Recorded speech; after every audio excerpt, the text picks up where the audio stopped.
back-to-back episodes of One Piece where we have these coming together speeches. One last week by Luffy, which was still amazing, one of the best, Luffy moments altogether, in my opinion. And then Momonosuke and what he said, was very heartwarming too, and stuff like that. Anyways, this is Camper 15. I'm back at it with another video for you guys. And this is another One Piece anime episode review. We have finally hit, the halfway point in the 900s for the anime in terms of episodes, and we are at 950, so only 50 more episodes to go till we get to One Piece episode 1000, which I believe the manga chapter has already reached that point, or they're about to reach manga chapter 1000 as well, which will definitely be a milestone. But for the anime, they still got a long way to go, so 50 more episodes left down. But this episode was pretty good. It was kind of a coming together, a rally amongst some of these Wano characters and stuff like that to come and get up and fight. So anyways, the episode starts off with Kid and Kamazo, are really Killer. I don't know why I called him Kamazo. And essentially what happens is Killer is already out of his Sea Prism Stone cuffs. And then he gives the keys to, I don't know what that was. He gives the keys to Kid. So Kid is actually Luffy. So Kid walks up to Luffy, who's already down now because of the plague. He asks Luffy if he's going to go fight Kaido again. And essentially, Luffy's he kind of gives it away where he's just yeah, of course. But he kind of says, well, would you like to join us? And stuff like that. But Kid kind of declines and he's like, man, fuck this. I'm not going to waste my time with you and stuff like that. You should be lucky I don't kill you here, right now. And essentially, the reason why Kid, he declines this offer is, he says because he's tired of alliances and he will not trust anyone anymore.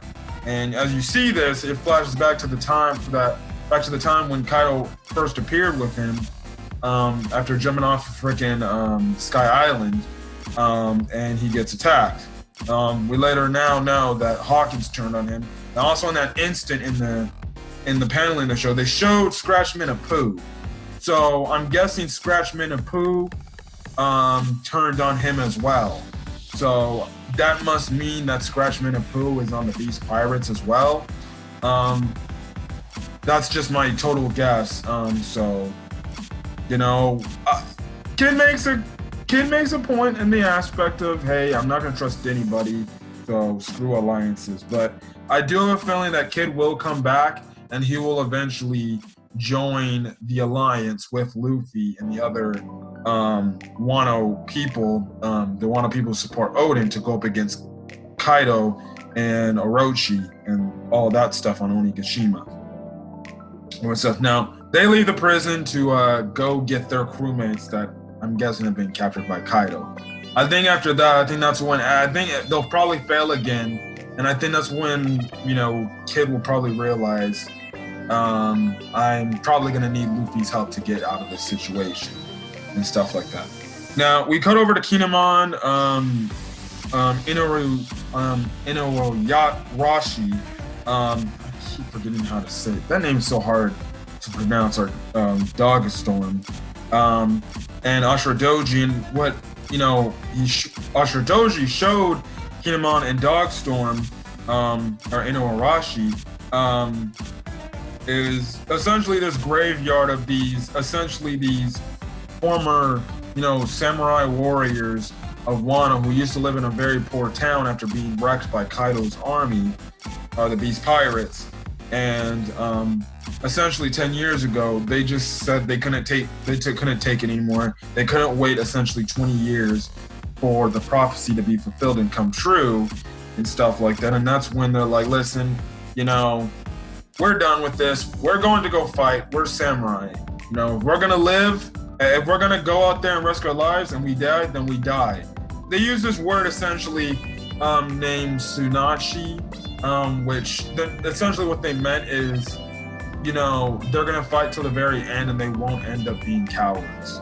So eventually what happened is they went to Onigashima, but they failed epically, and they all die. And the scenery on this scene in the anime was freaking crazy, because when you see the scene, you just have Ashura Doji just watching these men go on these boats to Onigashima. At the same time, you can see, like, you could say they're life vessels, like these little blue, or these little white, like, spirits, I guess you can say, as they go up to heaven in a way. And essentially it's like symbolic in the ways of, you know, them going to Onigashima, but they're gonna die regardless, and those are their spirits going up to heaven after, you know, essentially trying to fight for what is right and stuff like that. And yeah, which, you know, after that, you know, that obviously impacted Ashura Doji's life on the aspect why at first he's like, you know, you saw him early in the arc, he's like, why the hell are you guys here? Now you guys show up and stuff like that. And I guess you can say he had, you know, a vendetta against it, but then he realized, like, you know, I can't go against Lord Odin's, you know, will. This was his will, this was his wish, and it's finally come. So him and, you know, his bandits essentially finally admit that they will join the resistance, they will join the alliance to take down Kaido and Orochi and fulfill the prophecy at him, which was a nice scene. Him, Kinemon, and Dogstorm, they do have a funny, nice little resolution scene where they all kind of laugh at, you know, the past. They make a mention how the fact that, you know, they're much more older, which means they're much more definitely stronger than Kinemon, because let's be real, this is still Kinemon if he was 20 years ago in Wano, which they make a funny mention about that and stuff like that. So yeah. Anyways, it cuts to the Udon prison, and essentially, after, you know, the others tell the truth about who Luffy really is, the prisoners now find out that, oh, Luffy's a pirate just like Kaido. We don't trust him. Pirates are all the same, yada, yada, yada. And they definitely don't trust, you know, siding or having Luffy help them and stuff like that. And it's like, well, shit, you did all that stuff to inspire them only to find out that, oh, guess what? They're not going to work for you because Luffy's a pirate and stuff like that. Now it cuts over to Luffy where the dude looks almost as dejected, almost just like at the start of the Whole Cake Island arc when he ate that poison fish. Like, that's how shriveled up he looks like, until Reiju eventually kissed him and freaking, you know, healed him. Which, dang, she'd probably be in much of the help need right now to help Luffy, and she'd probably help him cure him right now. This is also the first time Luffy and Otama finally see each other again since really the start of this arc, or after when they got separated, essentially. So that was nice too, even though, you know, she tried to touch him, but Luffy's like, don't touch me, you know, and stuff like that. But yeah, Chopper is also trying to make an antidote for Luffy so he can heal him, which we all know he's gonna get healed eventually, and stuff like that. And then this is when Luffy essentially tells Momonosuke, look, stop being a freaking cow. He's giving Momonosuke all these, like, terms of calling him essentially a scaredy cat, a coward, or aka a bitch, to be honest. And obviously Momonosuke is getting all pissed and stuff like that, but Luffy kind of forces him to get out into the public to calm down the prisoners in a way. Essentially it was his way, like, yo, go do your job as a freaking leader of this country and go reassure these people that things are going to be all right. And he picks up this rock and throws a rock, which you could say could be somewhat of a, if you know a little bit of the Odin backstory, it could be somewhat of a homage of what a character does. But you'll find out what I mean by that later on. So anyways, what happens is Momonosuke is standing out there in the public, and the prisoners see him, they start crying, and they start bowing their heads, obviously emotionally, because they know, hey, that's Odin's son, Kozuki Momonosuke, and stuff like that.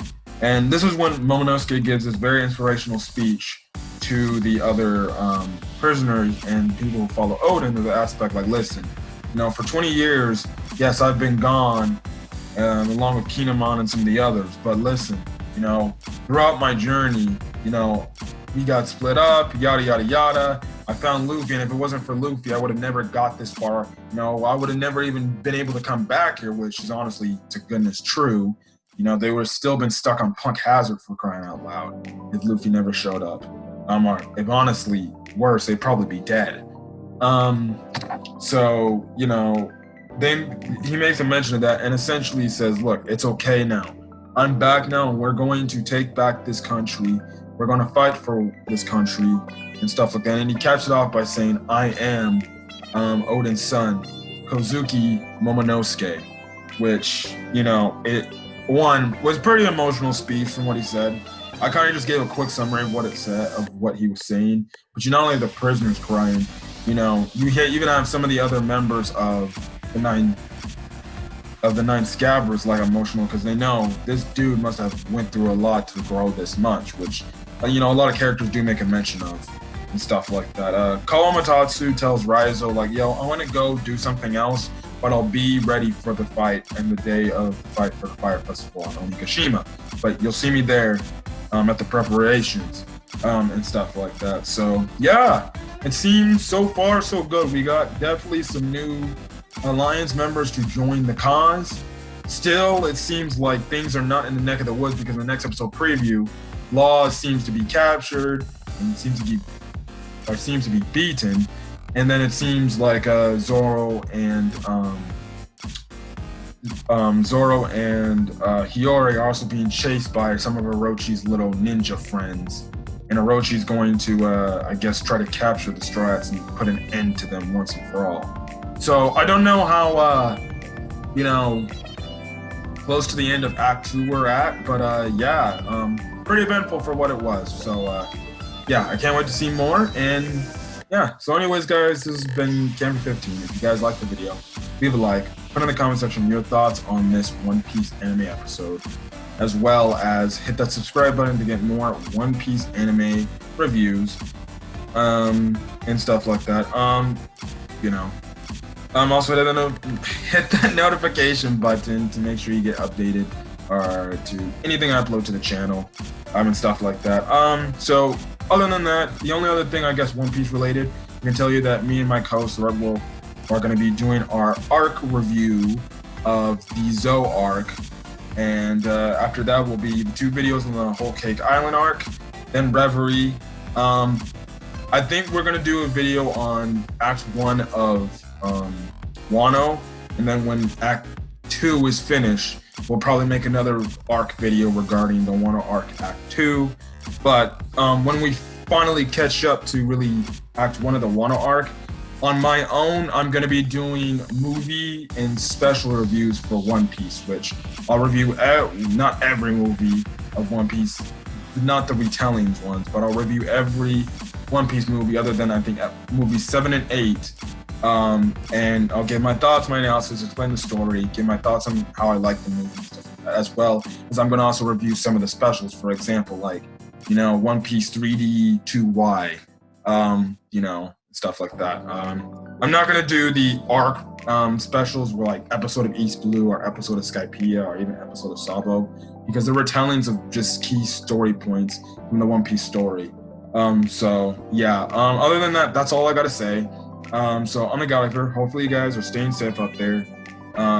You know, obviously, you know, pandemic or the virus is getting kind of out of hand. So hopefully everybody's staying safe out there. And yeah, till then, guys, I'll see you guys in the next video.